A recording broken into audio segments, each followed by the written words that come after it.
창세기 1장 성경 본문을 통해 하나님의 형상이라는 제목으로 하나님의 말씀을 증거하겠습니다. 인생을 살다 보면 질문이 있는데 가장 중요한 질문 두 가지를 뽑으라고 한다면 이건 것 같아요. 하나는 뭐냐면 나는 누구인가 라는 거예요. 한번 따라서 해보세요. 나는 누구인가? 나는 누구인가? 한번 대답해 보세요. 여러분이 질문하셨으니까.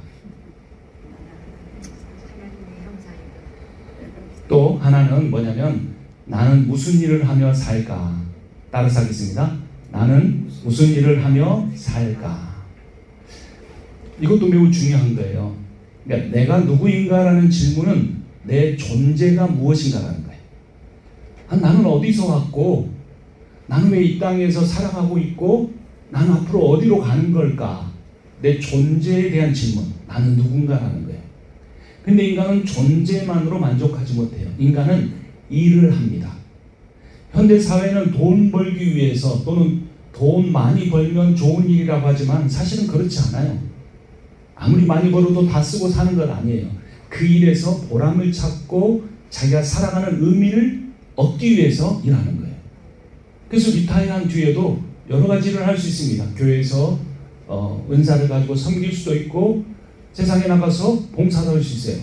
저는 동부에서 7년을 살면서 미국 크리스찬들에게 배운 게 있어요. 그분들은 사회에 봉사를 많이 해요. 그걸 벌런티어라고 하죠. 이 벌런티어가 몸에 배어 있어요. 꼭 교회 관련된 일이 아니어도 그 시청에 사는 일, 카운티에 사는 일, 또는 양로원에 하는 일, 그런 데 가서 봉사를 합니다. 그리고 그 봉사를 하는 것을 자기의 명예로 여겨요. 그 사람은 일을 하면서 자기의 사명, 자기의 소명을 발견하는 거예요.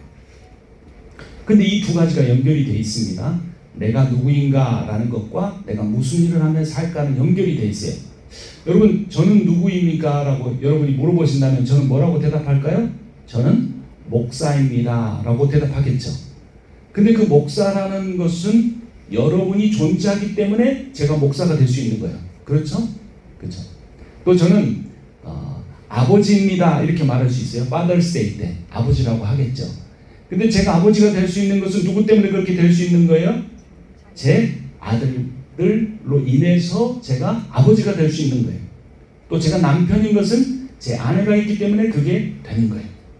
그러니까 이 내 존재가 어떤 것인가, 누구인가라는 질문은 어디 속에서 발견이 되는 거예요? 관계 속에서 발견이 되고 그 관계 속에서 아버지로서는 자녀를 키우는 일을 하고 남편으로서는 아내를 사랑하는 일을 하고 그래서 존재와 일이 함께 깊은 연결이 되어 있다라는 겁니다. 그래서 오늘 이 질문에 대한 답을 가져야 돼요. 그럼 또 한번 여러분이 저에게 당신은 누구십니까? 라고 물으면 뭐라고 대답하겠습니까? 임상훈입니다. 라고 말하겠죠. 이 한국 여성분들은 좀 안타까워요. 이거 역시 미국 생활하면서 배운 건데 미국 사람들은 뭘 부릅니까? Pastor 이렇게 부르지 않아요. 처음에만 그렇지 나중에 지나면 Hey Sam 이렇게 불러요. 그렇죠?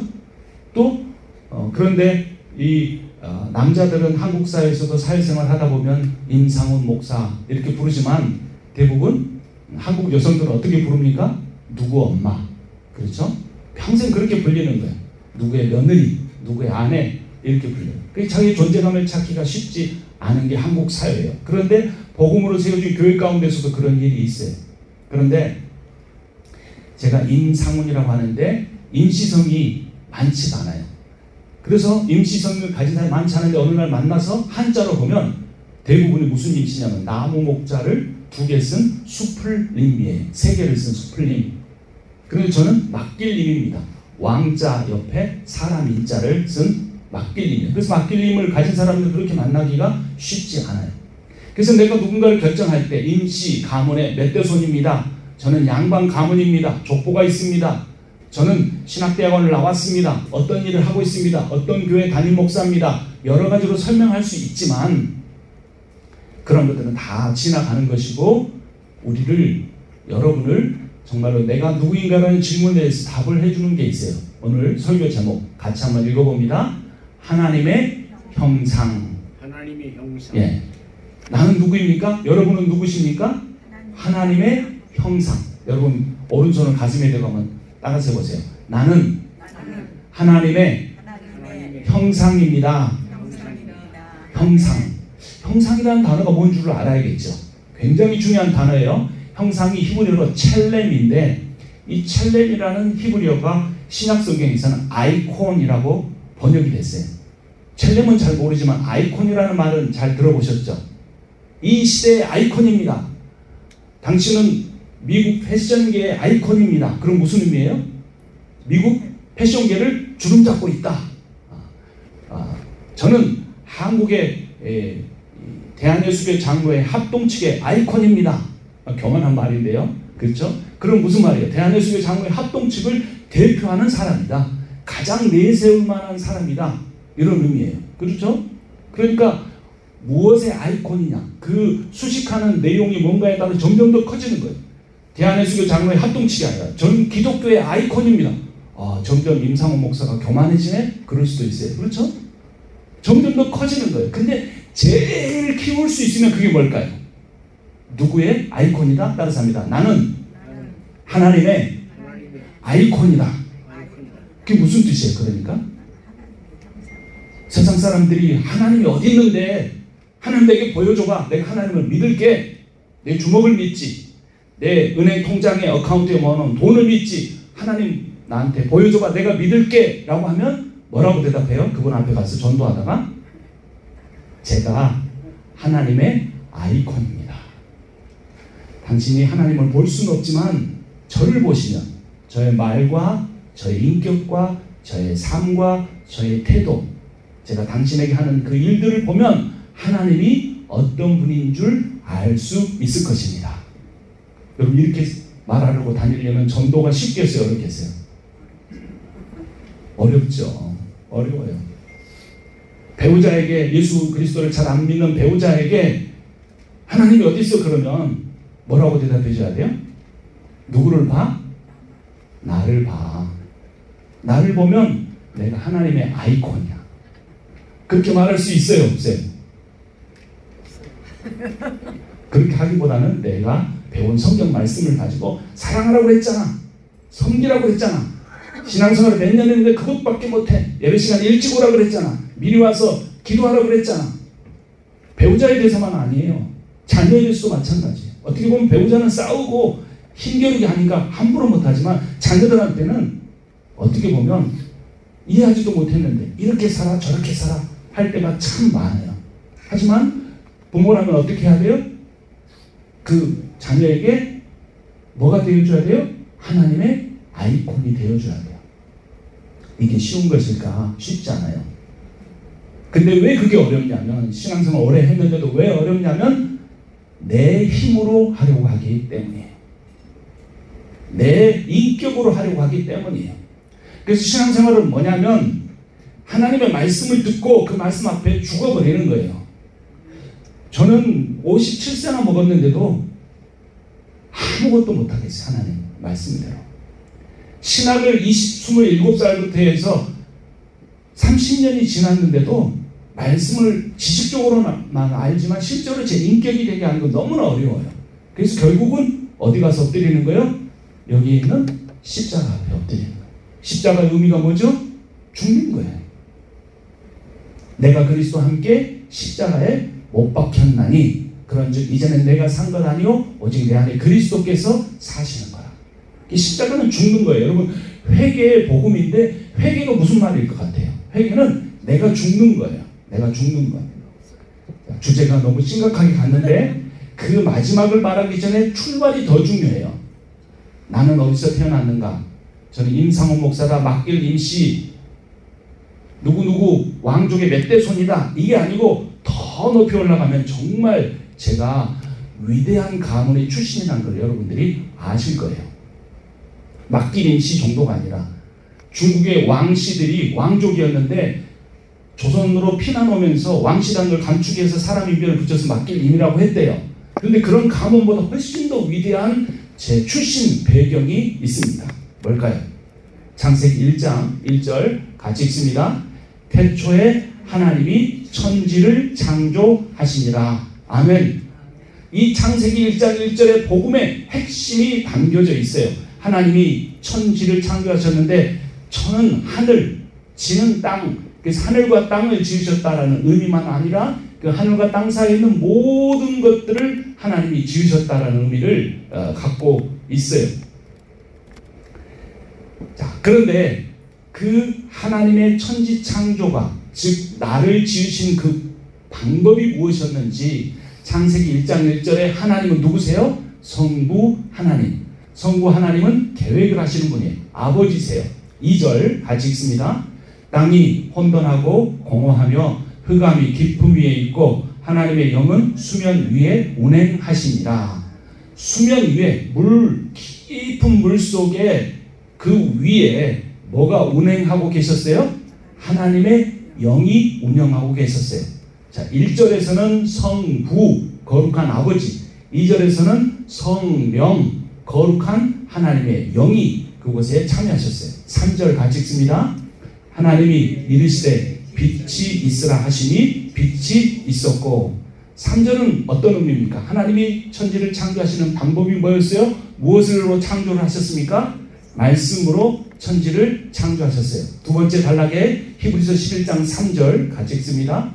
믿음으로 모든 세계가 하나님의 말씀으로 지어진 줄을 우리가 아나니. 모든 세상이, 하늘과 땅만 아니라 모든 세상이 무엇으로 지어졌어요? 하나님의 말씀으로 지어졌어요.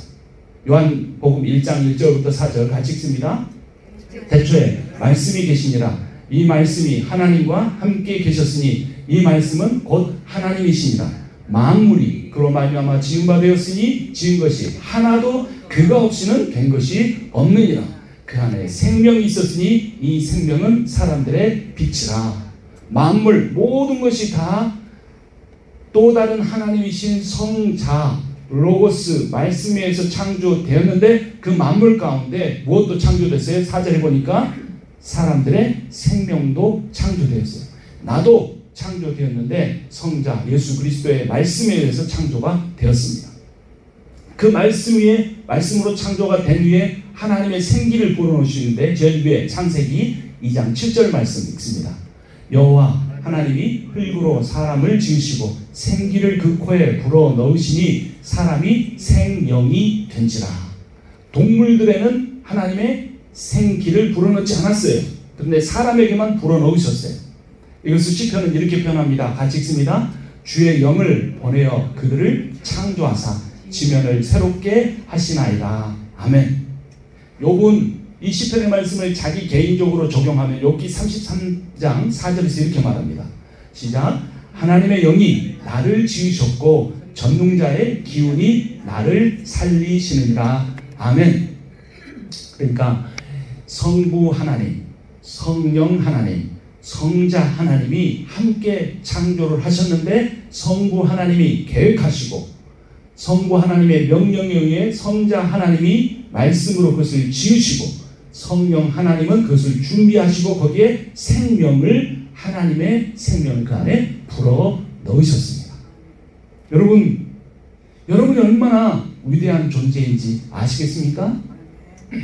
하나님이 여러분의 기원이에요. 내가 어디로부터 왔는가?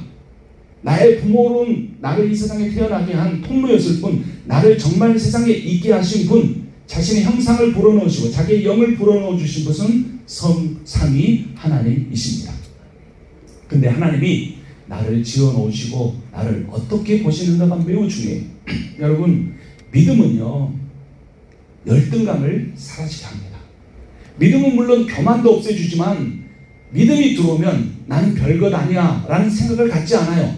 왜 내가 별것 아니야 라는 생각을 하게 될까요? 세상 사람들처럼 내가 1년에 몇만 불을 버는가, 몇십만 불을 버는가 해서 찾으려고 하기 때문에, 세상에서 내가 어떤 직장을 갖고 있느냐를 가지고 나의 정체성을 찾으려고 하기 때문에, 내 부모가 나를 대하는 태도로 인하여서 내 정체성을 가지려고 하기 때문에 우리는 늘 실망하고 낙심하고 어려워질 수밖에 없어요.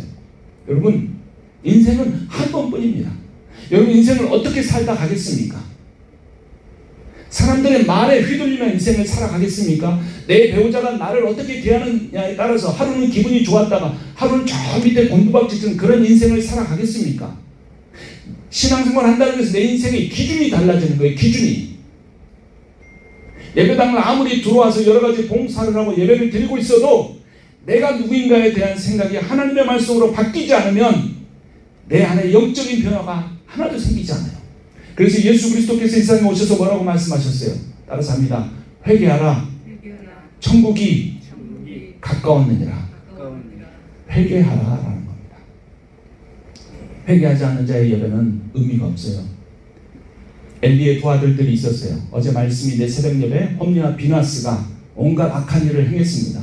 그리고도 전쟁에 나가면 내가 하나님 믿으니까 이기해 줄 거라고 생각했어요. 그런데 전쟁에 가서 패배했습니다. 그러자 그들이 생각해낸 것이 여호와의 언약궤였습니다. 여호와의 언약궤를 가져다가 그것으로 우리를 승리하게 하자. 그런데 여호와의 언약궤가 왔음에도 불구하고 십자가를 붙들었음에도 불구하고 그들은 전쟁에서 패했을 뿐만 아니라 그 여호와의 언약궤를 가지고 온 홈리와 비나스는 그 자리에서 죽었고 그 자녀들을 올바르게 양육하지 못했던 엘리는 두 아들이 죽었다는 말을 듣고 의자에서 목이 부러져 죽고 그의 딸은 그의 며느리는 아들을 낳는 중에 이가봇 여호와의 영광이 떠났다라는 그런 말을 했어요. 여러분 회개하지 않으면 천국에 갈 수 없을 뿐만 아니라 지옥에 갑니다. 우리의 인생이 때로는 무료하게 느껴지고 때로는 두렵기도 하고 하지만 인생은 기회입니다. 이 예배의 자리에 참여한 것도 하나님이 주신 우리의 마지막 기회일지 모릅니다. 우리가 이 예배당을 나가면서 우리의 삶이 어떻게 될지 아무도 모르는 거예요. 오늘 밤에 우리 인생에 어떤 일이 일어날지 모르는 거예요. 내 인생에 고난이 있었다고 할지라도 그 고난은 하나님이 나로 하여금 진정한 진리를 찾게 하기 위해서 회개하기 위해서 주신 상황이라는 사실을 깨달아야 돼요. 그러면 하나님은 나를 어떻게 여기시는가? 4절 말씀 함께 읽겠습니다. 빛이 하나님이 보시기에 좋았더라. 하나님이 빛과 어둠을 나누사 4절 말씀이고 18절 말씀도 같이 읽습니다. 낮과 밤을 주관하게 하시고 빛과 어둠을 나누게 하시니 하나님이 보시기에 뭐했더라? 좋았더라. 모든 것을 창조하시고 마지막에 인간을 창조하시고 그 지으신 모든 것을 보시고 31절에서 이렇게 말씀합니다. 같이 읽습니다. 하나님이 지으신 그 모든 것을 보시니 보시기에 심히 좋았더라. 저녁이 되고 아침이 되니 이는 여섯째 날이니라. 아멘. 여러분은 오늘 아침에 나오시면서 거울을 보셨습니까? 거울을 안 보고 오신 분은 아무도 없을 거예요. 머리도 만지고 화장도 하고 그랬으니까. 근데 거울을 보면서 자신을 바라보면서 뭐라고 생각하셨습니까? 따라서 한번 해보겠습니다. 보기에 참 좋다. 여러분, 자신을 사랑하는 사람만이 다른 사람을 사랑할 수 있습니다. 회개한다는 말은 세상의 관점으로 나를 보지 않고 나를 보실 때마다 심히 좋다. 너 보기에 참 좋다. 내가 너를 사랑한다. 라고 말씀하시는 그 하나님의 마음을 가지고 그 하나님의 시각을 가지고 하나님의 관점을 가지고 나를 보는 겁니다. 그런 사람의 기쁨은 세상이 빼앗아갈 수 없어요. 때로 몸이 아플 때도 있고 관계가 좋지 않을 때도 있고 경제적으로 어려울 때도 있고 인생이 내 뜻대로 안 되는 것일 수도 있지만 그런 상황 가운데서도 나를 여전히 바라보시며 내가 너 보기에 네가 내 보기에 참 좋다는 그 하나님을 우리가 만나야만 합니다. 하나님이 보시기에 참 좋다고 그랬는데 온 세상을 보시며 그랬어요. 여러분 화면에 어떤 장면이 있습니까? 제가 꼭 가보고 싶은 곳이에요. 캐나다의 밴프라고 하는 국립공원입니다. 이 미국의 가장 멋있는 곳이 로키 산맥인데 이 캐나다의 밴프에 가면 로키 산맥은 별거 아니야 이렇게 생각을 한대요. 저 자리에 가서 이 밴프에서 호수를 쫙 바라보면 제가 어떤 말을 하고 싶을까요? 보기에 참 좋다. 그런데 하나님은 이 온 세상을 보다도 더 여러분들을 그렇게 보기에 좋다고 말씀합니다. 시편 8편 4절부터 6절까지 읽겠습니다. 사람이 무엇이기에 주께서 그를 생각하시며 인자가 무엇이기에 주께서 그를 돌보시나이까. 그를 하나님보다 조금 못하게 하시고 영화와 종기로 관을 씌우셨나이다. 주의 손으로 만드신 것을 다스리게 하시고 만물을 그의 발 아래 두셨으니 아멘. 내가 도대체 무엇이길래 예수 그리스도가 나를 위해서 십자가에 죽기까지 하셨습니까? 라는 고백이 신자의 고백이 될 수 있는 것처럼 시편 8편 4절에서는 그 비교의 대상을 5절에서 뭐라고 말합니까? 여러분이 누구보다 조금 못하다고요? 하나님보다. 이 놀라운 번역입니다. 사실 지금은 개역 개정판을 보고 있는데 이전에 개역 한글판에서는 천사들보다 조금 못하게 라고 되어 있었는데 이거 히브리어를 제대로 번역 못한 거야 하고 개역 개정판으로 바꾸면서 누구보다 조금 못하다고요? 하나님보다 조금 못하게 하시오. 여러분 말씀을 묵상하세요. 묵상은 뭐냐면 하가그라는 히브리어인데 하가그란데 이거는 사자가 으렁거리다 이런 의미를 갖고 있어요. 그럼 이 말씀을 붙드는 거예요. 나는 하나님보다 조금 못한 존재다. 하나님 나를 그렇게 존귀하게 여기신다. 하나님 나를 그렇게 아름답게 보신다. 그것을 묵상하고 묵상하는 거예요. 이 하가그에 묵상하다는 단어는 소가 되새김질하다라는 의미예요. 여러분 시골에서 잘 하셨죠? 시골에서 소가 뭐예요? 계속 입을 오물오물해요. 근데 소가 풀을 뜯어먹고 나서 오물오물한 건 이해가 되는데 풀 뜯어먹은 지 5시간이 지났는데 계속 오물오물하고 있어요. 왜 그럴까요? 소의 위가 여러 개가 있는데 한쪽 위에다가 저장해놨다가 시간이 있고 여유가 있으면 그 위에서 꺼내서 그것을 다시 씹어서 다른 위로 옮기고 하는 거예요. 그래서 어떤 사람들은 말해요. 왜 소는 풀만 먹고도 힘이 세는데 당신은 고기를 먹고도 그렇게 힘을 못 써? 이렇게 말하는데 그는 소의 비밀을 잘 모르는 거예요. 풀에 모든 영양분이 있는데 사람은 어떻게 먹어요? 훌러덩 몇 번씩 그냥 삼켜버려요. 그러니까 영양분이 자기 몸에 들어올 수가 없어요. 그러니까 몇 번을 씹을까요? 한 99번쯤 한번 풀을 씹으시면 여러분 소보다 더 힘이 세지시고 건강이 정말 아무 고기 먹은 사람보다 훨씬 더 건강해지실 거예요. 되새김질하다는 의미도 그거예요. 말씀을 훌러덩 먹어버리고 그냥 설교 시간에 듣고 말아버려요. 그러면 이 설교 시간에 듣던 말씀을 찾아서 시편 8편 5절을 두고 나를 하나님보다 조금 못하게 하시고 영화와 종기로 간을 씌우셨나이다. 이 말씀을 계속 묵상하고 기도하고 또 묵상하고 기도하다가 또 읊조리다가 그래서 그게 나한테 실제가 돼서 내 마음의 모든 우울이 사라져버리고 내 모든 그런 어떤 비관적인 생각이 없어질 때까지 기도하고 그 말씀을 또 암송하고 으르렁거리고 소처럼 되새김질하고 이러면 소가 풀만 먹어도 동물 중에 제일 힘이 세듯이 사람이 하나님의 말씀을 가지고 세상에서 어떤 인정을 받는 것보다 더 큰 자존감을 회복하고 상처가 씻어지며 하나님 앞에 온전히 세워질 수가 있는 겁니다. 그래서 6절에 주의 손으로 만드신 것을 다스리게 하시고 만물을 그의 발 아래 두셨다. 이것은 오늘 본문이 창세기 1장 28절에 생육하고 번성할 땅에 충만하고 세상의 모든 것들을 다스리게 한다는 말씀과 관련이 돼요. 그런데 문제는 무엇입니까? 인간이 타락했어요. 하나님의 말씀에 순종하지 않고 불순종했어요. 자기가 하나님이 되려고 했어요. 그래서 모든 것이 다 파괴되었는데 그래서 하나님께서 예수 그리스도를 보내주시고 그분이 나를 위해 십자가에 죽으심으로 내 모든 죄가 씻음 받았어요. 이것을 속죄라고 합니다. 근데 많은 사람들이 착각하는 게 있어요. 예수 그리스도의 십자가를 그냥 피로 인하여 죄 씻어주는 걸로만 생각을 해요. 그렇지 않아요. 예수 그리스도의 십자가는 능력이에요. 권세예요. 그래서 내가 십자가에 예수 그리스도와 함께 죽으면 새로운 자아를 받는데 그 새로운 자아에 대해서 에베소서 2장 8절 10절이 이렇게 말합니다. 같이 읽습니다. 너희는 그 은혜에 의하여 믿음으로 말미암아 구원을 받았으니 우리는 그가 만드신 바라 그리스도 예수 안에서 선한 일을 위하여 지으심을 받은 자니 하나님이 전에 예비하사 우리로 그 가운데서 행하게 하려 하시니라. 아멘. 우리는 그가 뭐한 바라? 만드신 바라. 다른 세 번역이나 공동 번역에 보면 우리는 그분의 작품이다 라고 되어 있어요. 이것이 헬라어로 포이에마인데 이 포이에마는 영어로 번역하면 masterpiece예요. masterpiece가 무슨 뜻이죠? 작품 중에서도 최고의 작품, 즉 걸작품을 말하는 거예요. 한 예술가가 여러 작품을 만들어냈지만 그 작품은 자기의 존재와도 바꿀 수 없는 정말로 중요한 작품, 생명과 같은 작품을 만들어 놨을 때 포이에마라고 외치는 거예요.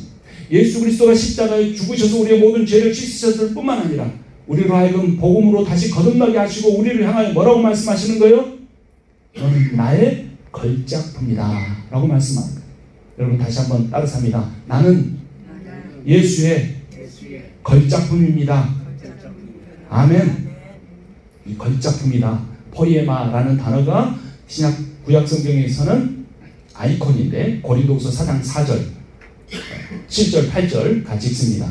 그리스도는 하나님의 형상이니라. 우리가 이 보배를 질그릇에 가졌으니 이는 심히 큰 능력은 하나님께 있고 우리에게 있지 아니함을 알게 하려 함이라. 우리가 답답한 일을 당하여도 낙심하지 아니하며. 아멘. 우리가 하나님의 형상으로 지음 받았는데 우리 죄로 인해 하나님의 형상이 깨졌어요. 그래서 온전한 하나님의 형상인 예수 그리스도가 이 땅에 오셨어요. 그리고 그 예수 그리스도가 우리 안에 들어오십니다. 회개하는 사람 안에 들어오세요. 그래서 이 질그릇과 같은 인생에 보배이신 예수 그리스도가 들어와 계시는데, 그래서 우리는 그 보배이신 예수 그리스도로 말미암아 능력이 우리에게 있지 않고 내 안에 계신 보배이신 예수 그리스도 안에 있다는 것을 깨닫게 됩니다. 나는 왜 이것밖에 되지 않을까? 그렇게 생각할 필요가 없어요. 내 안에 누가 온전하십니까? 예수 그리스도가. 그래서 그 예수 그리스도를 닮고 예수 그리스도를 따라가는 그런 삶을 살아가면 되는 겁니다. 사도 바울과 같은 위대한 사역자에도, 그리스도인에게도 무슨 일이 있었어요? 8절을 보니까 답답한 일이 있었어요. 그 본문을 계속 이어서 보면 우겨쌈을 당하고 감옥에 갇히고 매를 맞고 사람들에게 조롱을 당하는 삶이 있었어요. 그럼에도 불구하고 그는 낙심하지 않았어요. 나는 연약한 질그릇과 같지만 내 안에 계신 예수 그리스도, 그분이 보배이심으로, 그분이 하나님의 형상이므로 내가 그분과 동행할 때, 연합할 때 하나님은 나를 그 그리스도와 똑같은 보배로 하나님의 온전한 형상으로 보아주시는 거예요. 그래서 내가 묵상한다는 말은, 말씀을 묵상한다는 것은 그리스도를 묵상하는데, 그 그리스도를 묵상하는 사람에게는 어려운 일이 있어도 좋은 일로 바뀌어요. 로마서 8장 28절이 그것을 이렇게 말합니다. 같이 봅니다. 하나님을 사랑하는 자, 곧 그의 뜻대로 부르심을 입은 자들에게는 모든 것이 합력하여 선을 이루느니라. 하나님이 그 아들의 형상을 본받게 하기 위하여 미리 정하셨으니. 아멘. 우리는 하나님이 사랑하는 자가 맞죠? 하나님 앞에 부름받은 자들이 맞아요. 그러면 그 사람들에게는, 우리에게는 모든 것이 합력하여 무엇을 이룬다고요? 선을. 근데 이 모든 것 안에는 뭐가 있을까요? 부유함도 있지만 가난함도 있어요. 이 모든 것 안에는 건강함도 있지만 질병도 있어요. 이 모든 것에는 사람들과 관계가 좋을 때도 있지만 내가 어떤 사람으로 인해 지극히 고통받고 힘들어한 그런 상황도 있을 수 있어요. 그러니까 다른 사람과 비교할 것이 없어요. 왜냐하면 우리는 하나님의 사랑받는 자고 하나님 앞에 부름받은 자들이기 때문에 모든 일, 축복만 아니라 고난까지도 그 일들을 통해서 하나님이 반드시 여러분의 인생에 선을 이루어 주실 것입니다. 우리가 그 선을 이루어가는 과정이 그 아들의 형상을 본받는 과정입니다. 그래서 우리가 어떤 존재인가에 대해서 배웠어요. 우리는 어떤 존재냐면 하나님의 형상이에요. 우리는 하나님이 보시기에 심히 기뻐하는 사람이에요. 정말로 가치 있는 사람들이에요. 자, 그게 우리의 존재인데, 자, 이번에는 우리가 해야 될 일, being을 했고 doing에 대해서 보겠습니다. 창세기 1장 26절 말씀 같이 읽습니다. 하나님이 이르시되 우리의 형상을 따라 우리의 모양대로 우리가 사람을 만들고 그들로 바다의 물고기와 하늘의 새와 가축과 온 땅과 땅에 있는 모든 것을 다스리게 하자 하시고. 아멘. 하나님의 형상, 우리의 존재가 하나님의 형상인데 그렇게 형상을 따라 지음받은 목적이 어떤 일을 하기 위해서입니까? 모든 것을 뭐하는 것? 다스리게 하자. 따라서 하겠습니다. 다스리게 하자. 다스리려고 하는 거예요. 여러분, 이런 일들이 어디에서 일어납니까? 가정에서 일어나지 않습니까? 남편은 아내를 다스리려고 하고 아내는 남편을 다스리려고 하고. 그럼 누가 누구를 다스리는 게 좋을까요? 그럼 이제 밥 먹고 나서 성경 공부 시간에 한번 나눠봤으면 좋겠어요. 누가 누구를 다스리면 좋을까? 그런데 이 다스린다는 말을 우리가 오해합니다. 또 어떤 구절이냐면 28절 같이 읽어봅니다. 하나님이 그들에게 복을 주시며 하나님이 그들에게 이르시되 생육하고 번성하여 땅에 충만하라. 땅을 정복하라. 바다의 물고기와 하늘의 새와 땅에 움직이는 모든 생물을 다스리라 하시니라. 자, 첫 번째는 정복해라. 다스리라. 다스리라는 말까지는 좀 덜 그런데 정복하라는 말이 있으니까 내가 다른 사람을 정복해야 되는가 보구나. 믿음 있는 내가 믿음 없는 내 배우자를 정복해야 되는가 보다. 내 자녀들 어릴 때 말 안 듣고 잘 모르는데 하나님 말씀을 잘하는 부모인 내가 아들들을 정복해야 되는가 보다. 딸을 정복해야 되는가 보다. 이 말씀을 그렇게 오해하며 사는 사람들이 참 많습니다. 그런데 이 정복한다, 다스린다는 말이 매우 중요한데, 자, 제가 처음 오늘 설교를 시작하면서 사람의 본질과 사역이 연결된다고 그랬어요. 그러니까 하나님이 우리에게 정복하고 다스리라고 하신 말씀은 하나님이 정복하고 다스리는 분이기 때문에 하나님의 형상을 따라 지음받은 우리가 하나님의 역할을 대신하는 거예요. 그러니까 하나님이 맡겨주신 정복하고 다스리는 일을 한다는 것은 먼저 하나님이 어떤 분인가를 알아야 되고 그 하나님의 본질을 가지고 어떤 일을 하시는가를 보면 우리가 해야 될 일을 알 수 있어요. 정복하고 다스리는 일이 무엇인지 알 수가 있어요. 중간에 다섯째 줄에 요한 1서 4장 7절 말씀 같이 읽겠습니다. 사랑하는 자들아, 우리가 서로 사랑하자. 사랑은 하나님께 속한 것이니 사랑하는 자마다 하나님으로부터 나서 하나님을 알고 사랑하지 아니하는 자는 하나님을 알지 못하나니 이는 하나님은 사랑이심이라. 아멘. 하나님은 무엇이라고요? 사랑이시다. 요한복음 17장 1절에 3절을 보면 영생은 하나님과 그리스도를 아는 거라고 했어요. 그러면 하나님과 그리스도가에 대해서 알아야 되는데 그것을 똑같은 요한이 요한복음도 썼고 요한일서도 썼는데 하나님을 알고 그리스도를 안다는 게 무슨 의미예요? 하나님이 누구시라는 걸 아는 거예요? 하나님이 사랑이시라는 것을 아는 사람에게 영생이 있는 거예요. 그리고 그래서 사랑하지 아니하는 자는 성경을 백독을 하고 천독을 하고 교회 봉사를 하고 기도를 1000시간 만시간을 해도 하나님을 알아요 몰라요? 하나님을 모르는 거예요. 종교 생활하는 거예요. 그런 사람의 특징은 뭐냐면 그럴수록 자기 의의가 드러나요. 그래서 그것을 자랑해요. 나는 성경을 이만큼 읽었다. 나는 금식도 한다. 그 대표적인 기도가 누구입니까? 바리새인과 세리가 함께 성전에 기도하러 갔어요. 세리는 감히 하늘을 쳐다보지 못하고 가슴을 치면서 하나님, 나를 불쌍히 여겨주십시오. 하나님 제발 불쌍히 여겨주십시오. 근데 바리새인은 어떻게 기도했습니까?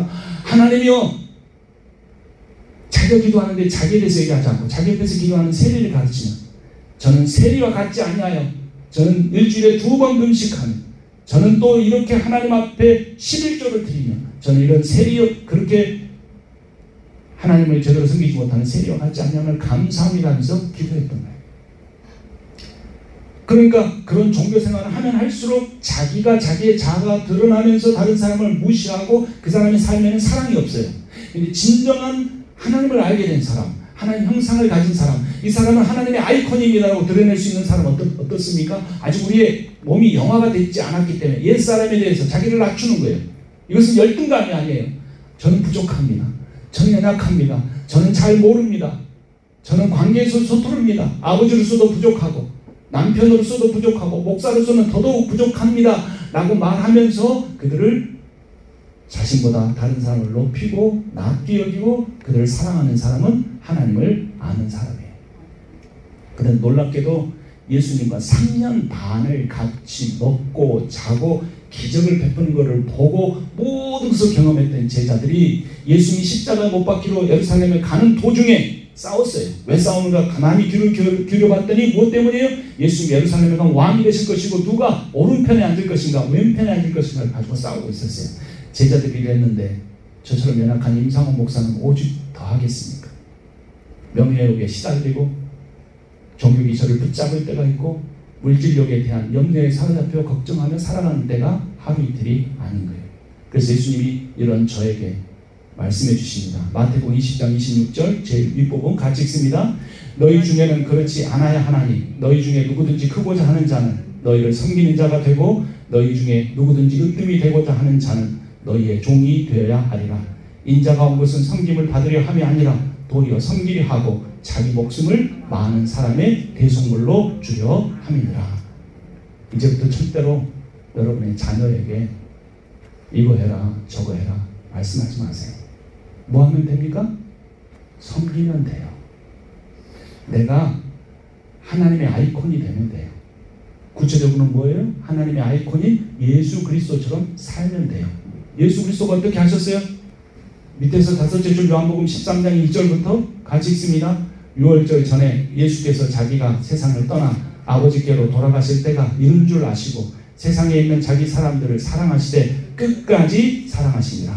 새 계명을 너희에게 주노니 서로 사랑하라. 내가 너희를 사랑한 것 같이 너희도 서로 사랑하라. 너희가 서로 사랑하면 이로써 모든 사람이 너희가 내 제자인 줄 알리라. 35절을 다시 읽으면 너희가 서로 사랑하면 이로써 모든 사람이 너희가 하나님의 형상인 줄 알리라.